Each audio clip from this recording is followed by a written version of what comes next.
Во борбата против корупцијата во земјава се вклучуваат и младите, за да може да препознаат корупција и да делуваат соодветно. Ке можат да поминат обуки наменети за средношколците и младите политички лидери. Поддршката за оваа цел доаѓа од амбасадата на САД. За жал, иако довербата во судството е одвај 2%, младата енергија може да придонесе да се промени оваа за сега катастрофална слика. Не е само правосудството единствениот орган каде што може да се пријави корупција.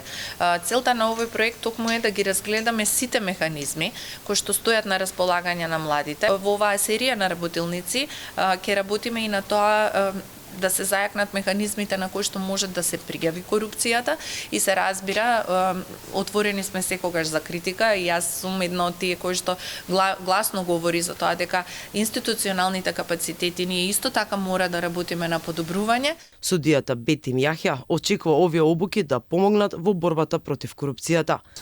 Борбата против корупцијата во нашата држава, каде што има ендемски размери, се разбира дека бар еден поширок општествен одговор и пристап. Токму овие обуки представуваат еден начин, еден пристап кој ќе помогнат да се бориме против ваквиот ендемски вид кај нас. Македонија редовно е критикувана во сите извештаи на Европската комисија за присуство на висока корупција и распаднат судски систем во кој граѓаните не веруваат. Меѓународната заедница најмногу забележи на измените на кривичниот законник, кои што придонесоа застарување на дела од висок профил на корупција.